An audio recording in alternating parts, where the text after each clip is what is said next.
سیدہ ام ہانی رضی اللہ تعالیٰ عنہ اس حدیث کو روایت فرماتی ہیں، بڑی توجہ رکھنا۔ سرکار دو عالم صلی اللہ علیہ وسلم نے ارشاد فرمایا، میری امت ذلیل و رسوا نہ ہوگی جب تک وہ ماہ رمضان کے حق کو ادا کرتی رہے گی۔ عرض کی گئی، یا رسول اللہ صلی اللہ علیہ وسلم، رمضان کے حق کو ضائع کرنے میں ان کا ذلیل و رسوا ہونا کیا ہے؟ میرے آقا نے فرمایا، اس ماہ میں ان کا حرام کاموں میں پڑنا۔ جو ماہ رمضان شریف میں بھی گناہ کرتا ہے گویا اس نے رمضان کے حق کو ادا نہ کیا، اور جس نے رمضان کے حق کو ادا نہ کیا اور اللہ کے مہمان کی بیعت بھی کی تو اللہ تبارک و تعالیٰ اسے دنیا اور آخرت میں ذلیل و رسوا کر دے گا۔ اور آخری روایت میں عرض کروں، حضرت سیدنا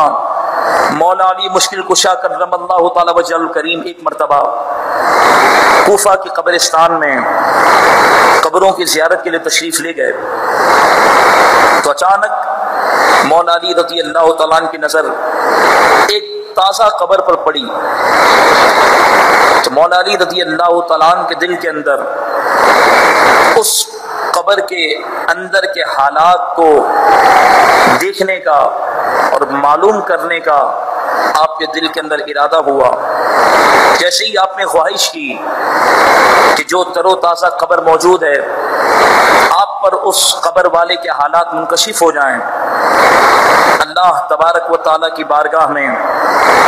جب آپ نے یہ عرض کی تو رب العالمین نے آپ کے اور اس قبر کے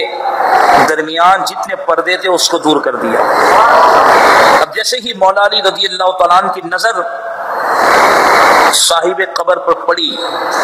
تو کیا دیکھتے ہیں کہ وہ مردہ آگ کے اندر لپٹا ہوا ہے اور اس کی قبر کے اندر آگ بھڑکا دی گئی ہے اور وہ مردہ فریاد کر رہا ہے، یا علی انا غریق فی النار و حریق فی النار، اے مولا علی میں آگ میں ڈوبا ہوا ہوں اور مجھے آگ جلا رہی ہے، اے علی میری مدد فرمائیں۔ مولا علی رضی اللہ تعالیٰ نے جیسے ہی دیکھا کہ صاحب قبر آگ میں لپٹا ہوا ہے اور اس کی پوری قبر میں آگ بھڑکا دی گئی، جیسے ہی مولا علی نے اللہ کی بارگاہ میں اس کی سفارش کے لیے ہاتھ اٹھائے،